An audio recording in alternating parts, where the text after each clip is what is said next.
봉독했던 갈라디아서 4장 8절에서 20절의 말씀을 가지고 해산하는 수고, 이런 제목으로 하나님의 말씀을 나누기를 원합니다. 천지와 만물을 창조하신 하나님이 우리 인간을 창조하셨습니다. 원래 인간은 하나님의 형상과 모양대로 지음받은 복받은 존재입니다. 하나님은 우리 인간에게 유일하게 언약의 말씀을 주셨습니다. 그런데 우리 인간이 옛뱀 마귀에게 속았습니다. 하나님 말씀을 불순종하는 죄를 범하였습니다. 그 결과 생명의 근원 되시는, 또 만복의 복 되시는 하나님을 영원히 떠나버리게 되었습니다. 그 결과 인간의 근본 실존은 지금 허물과 죄로 죽어 있는 상태입니다. 그 영적 상태는 우상을 숭배하며 일평생 마귀의 종로로 탈 수밖에 없습니다. 정신 상태는 본질상 진노의 자녀가 되어 수고하고 무거운 인생의 짐을 지고 고통을 당합니다. 육신 상태는 각종 재앙과 저주, 질병 속에서 불가항력적인 한계를 맞아 괴로움을 당합니다. 죽으면 끝나느냐? 그 내세 상태는 한 번 죽는 것은 사람에게 정하신 것이요, 그 후에는 심판받고 돌이킬 수 없는 영원한 멸망, 지옥으로 가게 돼 있습니다. 이 문제가 내 개인 혼자서 끝나는 문제가 아니고, 그 후대 상태는 이 모든 문제가 전부 영적 유산이 되어져서 3, 4대까지 자녀에게 대물림 되어지는 것입니다. 그래서 인간은 발부둥치며 끊임없이 노력하고 있습니다. 종교 생활을 합니다. 점점 더 어려워집니다. 선행을 하였습니다. 하나님 보시기에 더러운 옷과 같습니다. 지식을 쌓고 철학을 합니다. 헛된 속임수요, 세상 초등학문에 불과합니다. 철학으로도 안 되고 어떤 행위로도 안 되고 종교로도 안 되기 때문에, 그래서 하나님이 우리 인간을 찾아오셨습니다. 이것이 기독교에서 말하는 복음입니다. 말씀이 육신이 되어 우리 가운데 거하셨습니다. 성육신. 우리가 아직 죄인 되었을 때 그리스도께서 우리를 위하여 십자가에 죽으심으로 하나님께서 우리에 대한 자기의 사랑을 증명하셨습니다. 성경대로 죽으셨다가 성경대로 3일 만에 살아나셨습니다. 부활. 이 분이 바로 예수님이십니다. 예수님이 이 땅에 오셔서 하신 일을 그리스도라고 합니다. 그러므로 그리스도는 마귀의 일을 멸하신 만왕의 왕이십니다. 그리스도는 죄와 사망의 법에서 우리를 해방시키신 대제사장이십니다. 그리스도는 하나님을 만날 수 있는 새롭고 살 길을 여신 참 선지자가 되십니다. 그러므로 하나님을 떠난 우리 인생이 하나님을 만날 수 있는 길은 딱 한 길밖에 없습니다. 내가 다 이뤘다. 예수는 그리스도, 모든 문제 해결자 끝. 그리스도께서 갈보리 십자가에서 모든 문제를 끝내시고 우리에게 딱 한 가지만 요구하셨습니다.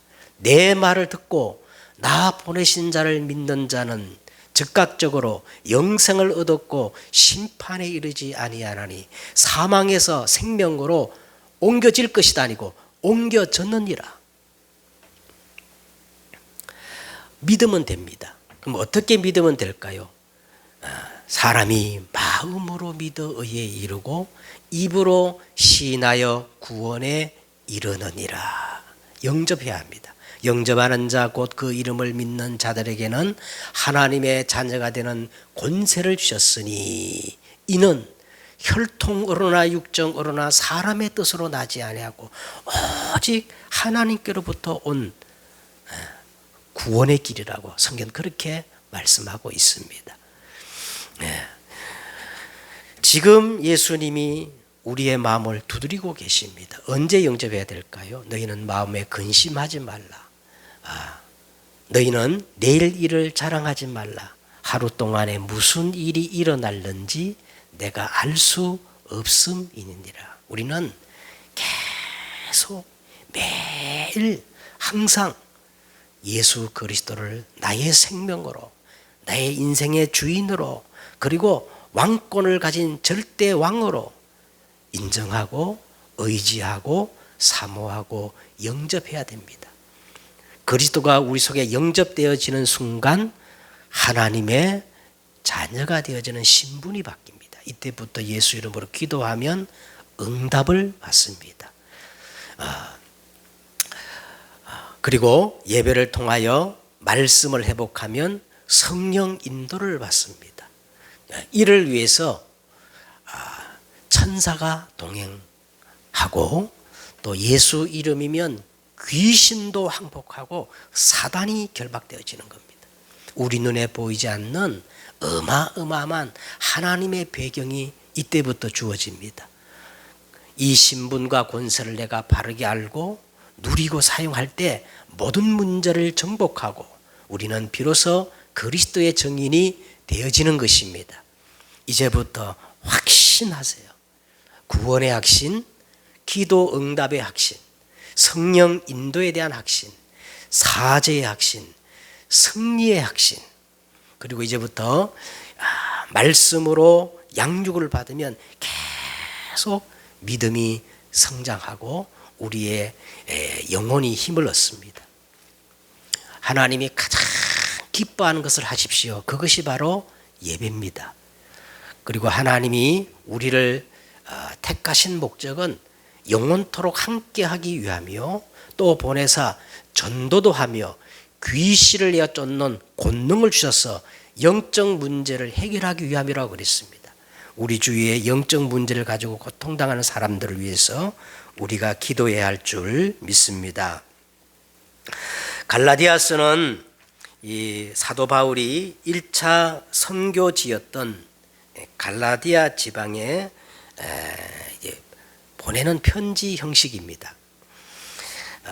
바울이 해산의 수고의 고통을 무릅쓰고 하나님의 정확한 복음, 하나님의 복음, 이게 바로 예수 그리스도의 그 십자가의 복음인데, 이 복음을 갈라디아 교회에게 전했지만 바울이 없는 사이에 유대로부터 가나안이 내려온 이 거짓 교사들이 바울이 전한 이 순수 복음을 변질시켰던 겁니다. 이제 오늘 본문도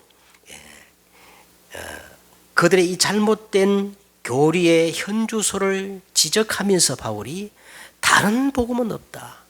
하늘에서 내려온 천사라 할지라도 다른 복음 전하면 저주를 받을지어다. 이렇게 강한 어조로 지적하면서 바울은 갈라디아 그 사람들과의 과거의 그 아름답고 좋았던 추억 하나를 이렇게 끄집어내서요, 그들의 감성에 호소를 하는 거예요. 지금까지는 아주 이렇게 어떤 지적인, 교리적인 그런 얘기를 강조했다 그러면, 이제는 그들의 감성을 호소하면서 갈라디아 성도들을 달래는 내용이 오늘 저와 여러분이 읽었던 본문의 내용입니다. 요즘 이 코로나 이 역병 때문에 사람들이 마음이 아주 여려진 것 같아요. 약해진 것 같아요. 그래서 막 트로트 열풍이 불어가지고 사람들이 많은 그런 위안을 받는다고 하는데, 우리가 주의할 것이 하나 있습니다. 마음에 뿌리 내린 것들은요, 그대로 이 영혼을 파고들고 영혼과 이어진다는 겁니다. 그래서 이 가수들이요, 이게 자기가 부른 그 노래 가사처럼 운명이 그대로 되는 것을 우리가 이제 흔하게 보는 겁니다. 음악은 사람의 감성을 자극해서 가장 빠르게 사람의 마음을 파고들고 움직이게 만드는 힘이 있어요. 그래서 성경에 보면 이 타락한 이 천사 루시퍼, 이 사단 마귀가요, 음악을 가지고 막 사람들의 마음을 장악하는 겁니다. 예, 오늘 이 바울이 이런 그 감성적인 분위기와 이 말투를 가지고 갈라디아 성도들을 달래고 설득하는 그런 내용이에요.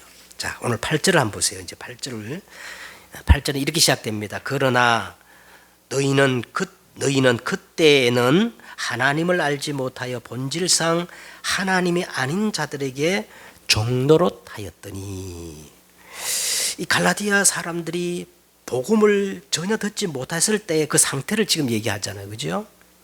복음을 듣지 못할 그때는 너희가 어땠냐?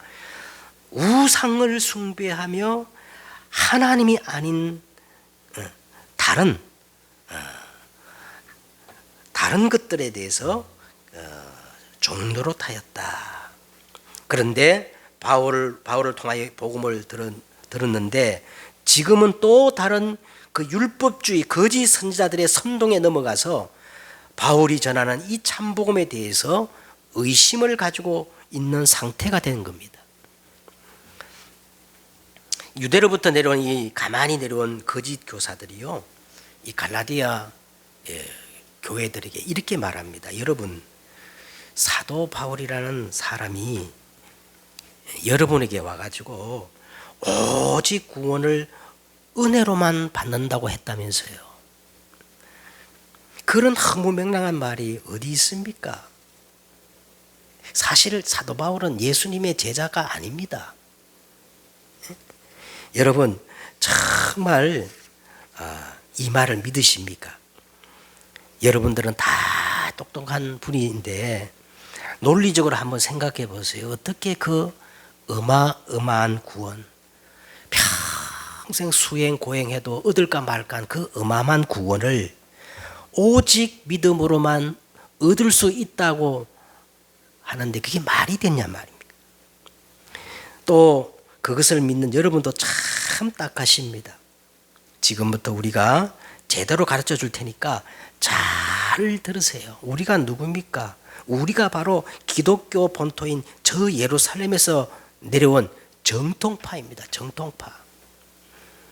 이러면서 이 갈라디아 성도들에게 이렇게 미혹을 하는 거예요. 우리도 예수 그리스도를 결코 부인하는 것이 아닙니다. 그런데 구원은 그렇게 얻어지는 것이 절대 아니고 우리 조상들의 전통과 규례가 있고 모세가 우리에게 남겨준 율법이 있습니다.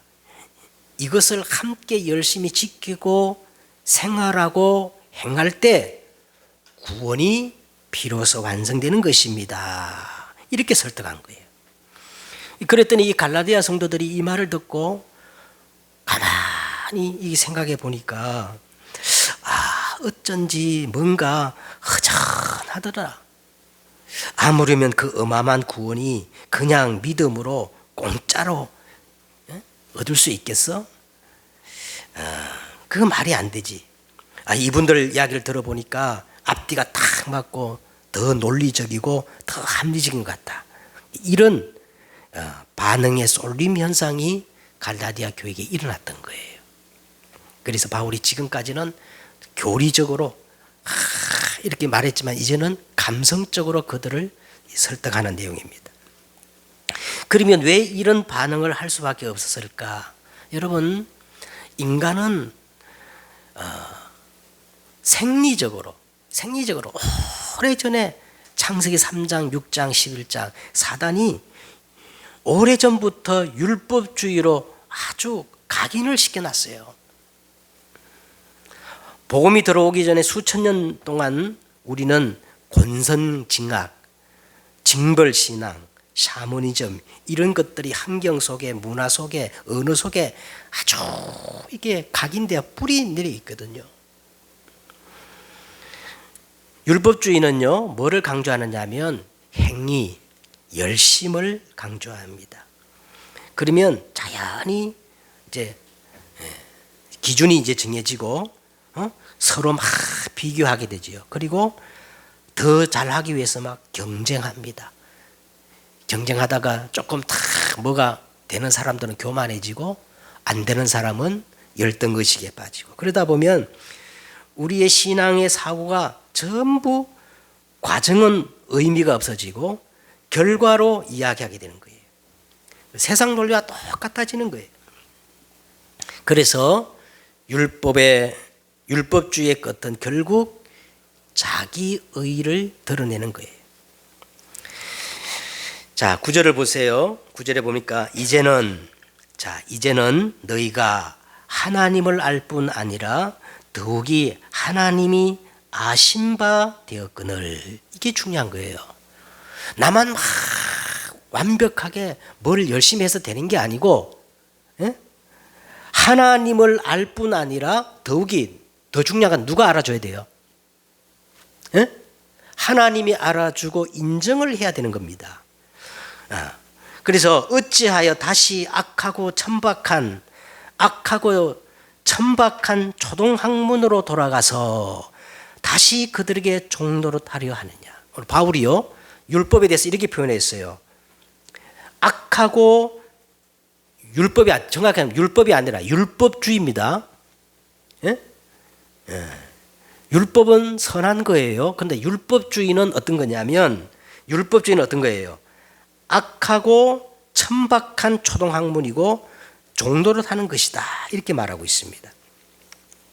갈라디아 교회가 어느 정도로 이렇게 율법주의에 빠졌냐면 10절에 보세요. 너희가 날과 달과 절기와 해를 삼가 지키니. 복음으로 완전 해방되고 끝났는데 아직도 그런 미혹을 받아가지고 날을 지키고 달을 지키고 절기, 해를 지키는, 이 정도로 율법주의에 오염이 된 겁니다. 11절, 내가 너희를 위하여 수고한 것이 헛될까 두려워하노라. 이것이 이제 바울이 가지고 있던 염려와 걱정이죠. 그래서 20절에 이렇게 말합니다. 내가 이제라도 너희와 함께 있어 내 언성을 높이려 하면 너희에 대하여 의욕이 있음이라. 내가 지금부터 언성을 높이겠다는 말은 실제로 막 언성을 높이겠다는 말도 되지만은 잘못된 것을 이제는 다 강도 높게 바로잡겠다는 바울의 의지의 표현이에요. 그래서 그러면 이 바로잡는 데서 가장 효과적인 것이 뭐냐?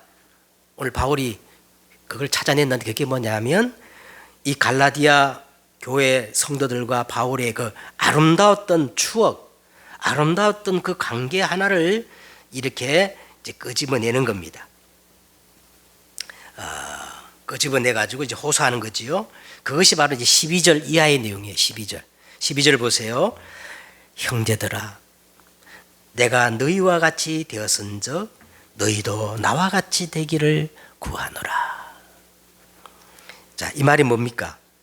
조금 이렇게 난해한 구절인데, 내가 너희와 같이 되었다 말은 사도 바울도 오늘 이 율법주의에 빠져 있는 갈라디아 교회처럼 그 율법주의에 빠져서 맹신한 적이 있었다는 거예요. 누구보다도 율법주의에 빠져가지고 그 율법주의를 맹신한 적이 있었다, 이 말이 바로 내가 너희와 같이 되었다, 이 말입니다. 그랬던 내가 이제는 너희도 나와 같이 되기를 기도한다는 말이 뭐냐 하면, 내가 예수 그리스도를 다메섹 도상에서 만난 이후에 완전히 바뀌었다는 거예요. 완전히 바뀌었다는 거예요. 그러면서 계속해서 보세요. 뜬금없이 너희가 내게 해롭게 하지 아니하였느니라 하고 말합니다.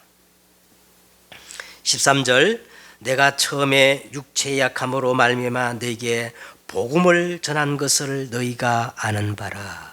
너희가 나를 해롭게 하지 않았다. 내가 처음에 육체의 약함으로 말미암아 너희에게 복음 전한 것을 너희가 아는 바라. 그러니까 바울이 갈라디아 교회에게 처음 복음 전할 때 육체의 가시, 육체의 연약함이 있었다는 겁니다. 이 사도 바울이 갈라디아 교회의 복음을 전할 때 이게 사도 바울이 1차 선교 여행이거든요. 그게 그 행적을 보면 바울이 이제 구프로, 우리가 이제 사도행전 때 배웠죠. 구프로 섬에 들어가 가지고 복음을 전하고 이제 본격적으로 아시아 본토 대륙으로 건너가는데 처음 도착한 곳이 버가라는 곳이에요. 버가. 그 버가에 도착하면 거기서 복음을 전해야 되는데 거기서 아주 이상한 일들이 벌어져요. 마가 요한이 바울 일행을 버리고 예루살렘으로 돌아가고, 버가에서 이 바울 일행이 복음을 전하지 않고 큰 산맥을 넘어서 수천 킬로 떨어진 내륙 비시디의 안디옥에 가가지고, 그게 이제 갈라디아 지방이거든요. 거기 가서 복음을 전하는 것을 볼 수가 있습니다. 그래서 이 상황을 성경학자들이 추측하기를 아마 바울이 그 구브로 이 지중해에서 복음을 전하다가 아주 습한 그 해양 풍토병에 걸려가지고 버가에 도착해서 도저히 복음을 전할 수 없은 육체의 가시. 그래가지고 이 공기가 좋은 비시디아 안디옥 갈라디아 지방으로 급히 갈 수밖에 없는 상황이었어요. 그래서 그 고열로 인해 가지고 바울이 후유증으로 안질이 걸렸다는 거예요. 안질. 눈이 잘 안 보이는 그런 안질이 걸렸을 것이라고 그렇게 추측을 하고 있습니다. 왜 바울이 이 시점에서 뜬금없이 이 이야기를 하느냐 하면, 그 당시 유대인이나 이방인들이 가지고 있는 공통적인 인식이 하나 있었는데, 그게 뭐냐면 소경, 이 맹인들은 죄로 인한 저주라고 생각했어요. 조상의 죄든 자기 죄든 어떻든 간에 이 눈이 안 보인다는 것은 죄로 인해서 저주를 받은 것이라 이렇게 생각했어요. 자, 그런데 오늘 생명의 복음을 전하는 바울이 눈이 이게 저주받은 그런 사람의 모습이었단 말이에요. 그럼 당연히 어떻게 해요? 사람들이 내쳐야 상식인데, 그런데도 불구하고 갈라디아 성도들은 바울을 전하는 그 복음 때문에 어떻게 되었다는 거예요? 14절. 자, 어떻게 되었다는 거예요? 14절. 너희를 시험하는 것이 내 육체에 있어되 이것을 너희가 업신여기지도 아니하고 버리지도 아니하고 오직 나를 어떻게 되었어요? 하나님의 천사와 같이 또는 그리스도 예수와 같이 너희가 나를 영접했다. 갈라디아 교인들은 바울을요 하나님의 천사와 같이 또는 그리스도 예수와 같이 그렇게 영접했다는 겁니다. 이것은 아주 중요한 신앙의 어떤 결단과 용기였어요. 그러면 그 갈라디아 교인들로 하여금 어떻게 그런 신앙의 결단과 용기를 갖도록 가능하게 했느냐 하면, 바울이 전하는 이 하나님의 복음이 주는 해방과 자유와 용기 때문에 그랬어요. 복음 안에서는 모든 것들이 해방이에요. 자유예요. 묶이지 않습니다. 이 복음을 들었기 때문에 그렇다는 거예요. 자, 그런데 15절 보세요. 그런데 15절, 너희의 복이 지금 어디 있느냐, 이 말은 너희가 처음에 가지고 있었던 그 아름답고 자유와 해방의 그 복음, 이 생명의 복음이 지금 어디 있느냐, 그 말이거든요. 내가 너희에게 증언하노니 너희가 할 수만 있었더라면, 이 말은 뭐냐면 너희가 처음에 그 아름다운 영적 상태가 지속되었더라면 너희의 눈이라도 빼어 나에게 주었으리라. 눈이라는 말이 나옵니다. 이런 배경 속에서 이제 눈이라는 말이 나오는 거예요. 그러면서 사도 바울이 중요한 결심 하나를 합니다. 결심 하나를 밝혀요. 17절. 그들이 너희에게 대하여 열심내는 것은 좋은 뜻이 아니요 오직 너희를 이간시켜 너희로 그들에게 대하여 열심을 내게 하려 함이라. 이 거짓 교사들의 정체를 폭로시키는 거예요. 거짓 교사들이 너희를 이렇게 말한 것들은 하나님 편에서 정말 하나님을 위한 것이 아니고 오직 너희를 이간시켜서 자기들에게 열심을 내게 하려 함이라는 겁니다. 그러면서 바울이 각오를 하나 밝히지요. 그 각오가 19절이에요. 나의 자녀들아. 나의 자녀들아. 얼마나 따뜻한 말인가요? 나의 자녀들아. 너희 속에 그리스도의 형상을 이루기까지 다시 너희를 위하여 해산의 수고를 하노니. 이게 오늘 제목이죠. 그리스도의 형상을 이루기까지 내가 다시 해산의 수고, 해산의 고통을 감당하겠다는 거예요. 그 해산의 수고, 저는 잘 모르겠어요. 왜냐하면 애를 낳아보지 않았고 겪어보지 못해서 그래요. 하지만 애를 낳은 분들, 특히 여자분들 그렇게 말하잖아요. 인간이 경험할 수 있는 고통 중에 최고의 고통이 산고라고, 산고. 해산의 고통이라고 하지 않습니까? 자, 그런데 바울이 왜 이런 고통 중에 고통, 해산의 고통을 감내하면서라도 너에게 다시 이 복음을 회복시켜 그리스도의 형상을 이루게 하겠다 하냐면, 이 생명이 주는 기쁨은 해산의 고통을 넘어선다는 겁니다. 그 어머니가 위대하잖아요. 왜 어머니가 위대하냐면요, 그 고통이 엄청 극단적인 고통인데도 그 생명이 주는 그 기쁨 때문에 그걸 감내한다는 말이에요. 그래서 우리는 늘 부모님의 은혜에 숙연해집니다.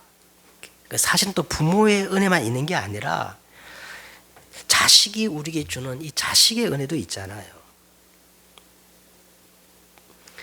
자녀가 주는 어떤 것들로 대체할 수 없는 기쁨의 은혜. 텔레비전 드라마에 내가 보는데 어떤 엄마가 딸을 시집 보내면서 이렇게 말을 하더라고요. 네가 내 딸로 태어난 것이 너무 감사하고 그동안 나에게 행복을 준 거 너무 고맙다. 뭐 그런 말을 하는 것 같아요. 여러분, 이게 생명이 주는 기쁨입니다. 생명이 주는 거예요. 이것을 바울이 다시 회복하겠다는 거예요.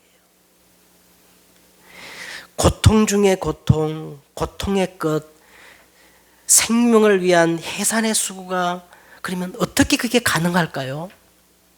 에? 요새 젊은 사람들이 결혼을 안 하고 뭐 애를 안 놓겠다 그러는데 이 생명이 주는 기쁨을 몰라서 그래요.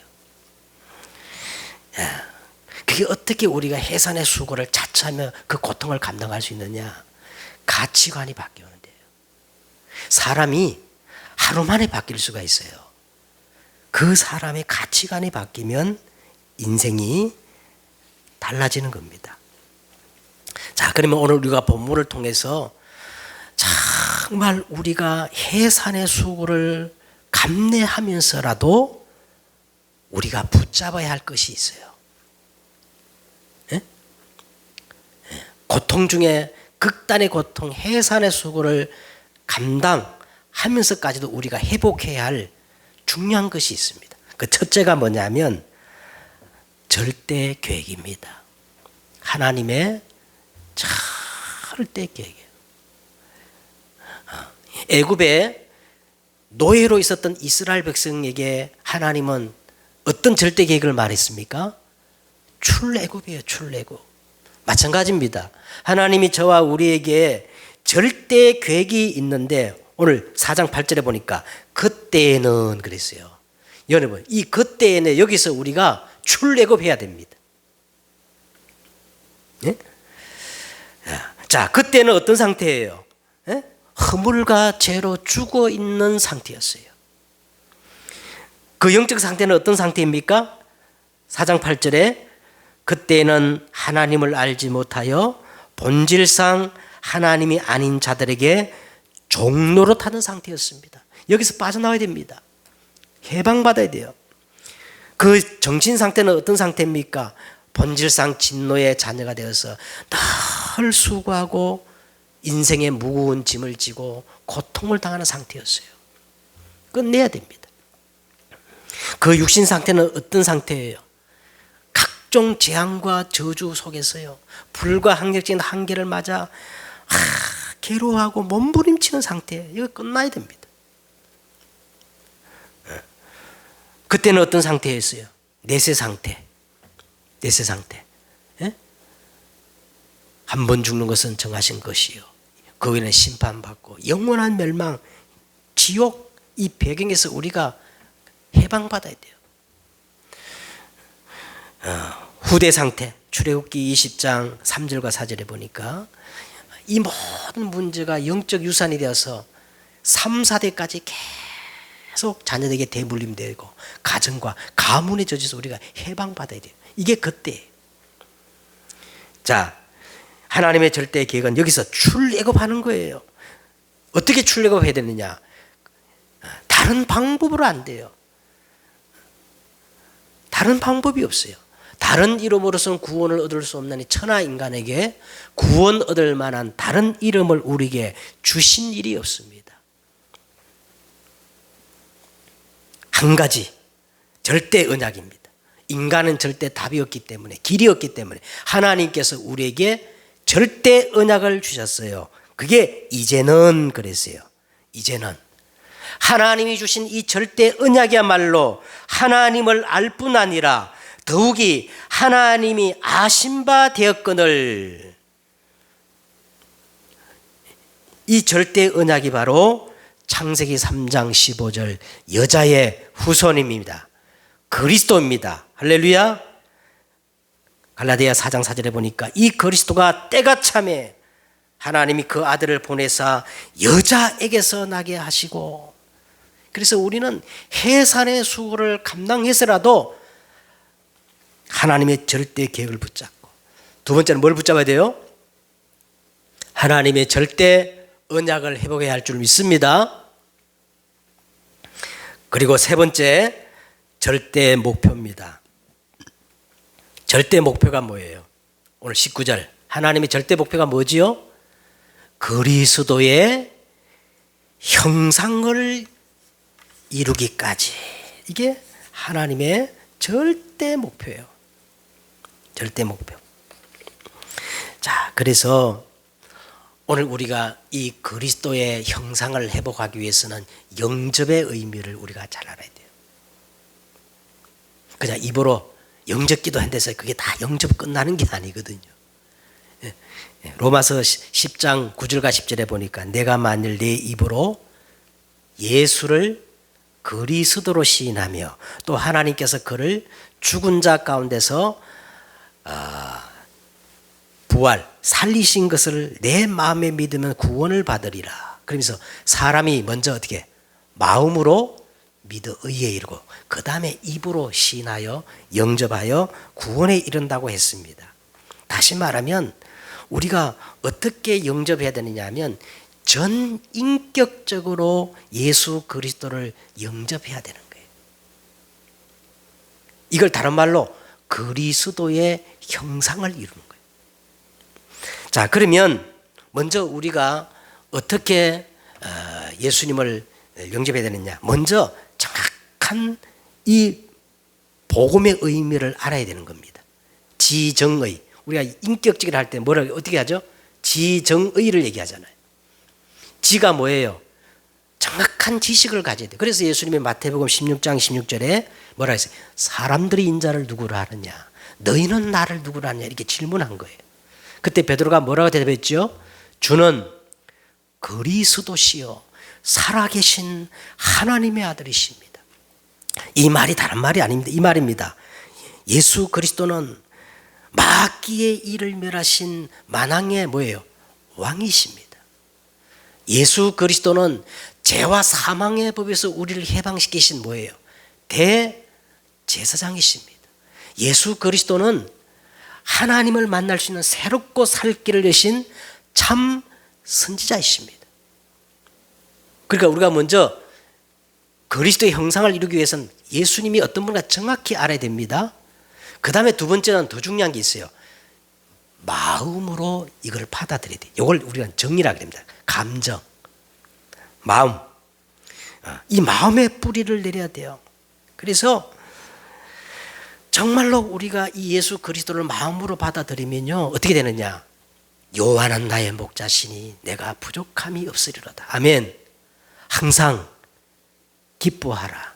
쉬지 말고 기도하라. 범사에 감사하라. 이는 그리스도 예수 안에서 너희를 향하신 하나님의 뜻이니라. 정말 예수가 그리스도고 그 그리스도가 내 마음에 정말 이렇게 뿌리를 내리면 이렇게 되어집니다. 그 다음에 뭐냐? 이제 지정의, 우리가 의지가 필요해요. 결단이 필요해요. 그래서 우리가 예수 그리스도를 영접하고 어디로 결단해야 되느냐? 갈라디아 2장 20절이 완전 복음이에요. 내가 그리스도와 함께 십자가에 못 박혔나니 그런즉 이제는 내가 산 것 아니요 오직 내 안에 그리스도께서 사신 것이라. 이제 내가 육체 가운데 사는 것은 나를 사랑하사 나를 위하여 자기 자신을 버리신 하나님의 아들을 믿는 믿음 안에서 사는 것입니다. 자, 결론을 맺겠습니다. 이제 우리는 하나님의 절대 계획, 절대 언약, 절대 목표를 붙잡고 이제는 절대 여정을 가는 사람들이에요. 절대 여정. 그래서 절대 여정을 가는 사람인데 태도가 중요합니다. 태도가 중요해요. 영적 파수꾼, 영적 의사, 또 영적 대사, 해산의 수고를 내가 감당하겠다. 오늘 여러분 다른 거 다 잊어버려도 이 단어만 기억하면 됩니다. 이게 생명운동이기 때문에 그렇잖아요. 우리를 뭐 개를 키우든가 아니면 저 인형을 가지고 놀면 해산의 수고가 필요하지 않아. 그렇죠? 정말로 우리가 생명의 축복을 얻고 생명을 얻고 생명의 축복을 누리면요 해산의 수고를 감당해야 돼요. 그래서 오늘 이 단어 하나만 다 일주일간 붙잡으세요. 우리가 가진 게 생명이기 때문에 해산의 수고를 우리가 감당해야 우리 속에 그리스도의 형상이 이루어지는 겁니다. 그래서 어떻게 하느냐? 어떤 태도로 수준을 바꿔야 돼요. 어떤 수준이냐? 하나님이 우리를 처음부터 영적 서비스로 불렀어요. 이 응답이 이미 우리 속에 와 있어요. 영접하는 자, 곧 그 이름을 믿는 자들에게는 하나님의 자녀가 되는 뭘 주셨어요? 권세. 여러분 인정하시기 바랍니다. 나는 영적 서밋이다. 이게 우리 수준입니다. 두 번째는 뭐냐? 기준이 바뀌어야 돼. 기준. 자꾸 우리는 서론에 묶여 있어요. 그러나 본질을 생각하세요. 본질. 항상 질문하세요. 하나님의 절대 계획이 뭔가? 하나님의 절대 언약이 뭔가? 하나님의 절대 목표가 뭔가? 내가 이걸 붙잡고 절대 여정을 가는 자다. 그러니까 우리가 본질을 생각하시길 바랍니다. 이게 우리의 기준입니다. 표준이 뭡니까? 사람들은 전부 나 중심, 사람 중심 그 표준을 삼고 살아가지만 우리는 언제든지 하나님의 것, 하나님의 영광, 아멘. 이게 절대 여정을 가는 자의 태도입니다. 기준을 바꾸는 거예요. 수준을 바꾸는 거예요. 표준을 바꾸는 거예요. 한 주간 동안 승리하는 여러분 되시기를 주의 이름으로 축원드립니다. 기도하겠습니다. 하나님, 우리가 가진 복음은 생명의 복음이요. 이 생명적 축복을 누리고 증거하기 위해서는 우리는 오늘 사도 바울처럼 해산의 수고를 감당할 수 있는 의지와 결단을 회복하게 하여 주옵소서. 이 절대 언약을 붙잡고 오늘 우리가 정말 수준이 바뀌고 기준이 바뀌고 표준을 바꾼 그런 인생이 될 수 있도록 하나님이 우리를 역사해 주옵소서. 주 예수 그리스도의 이름으로 기도드려 싸움나이다. 아멘.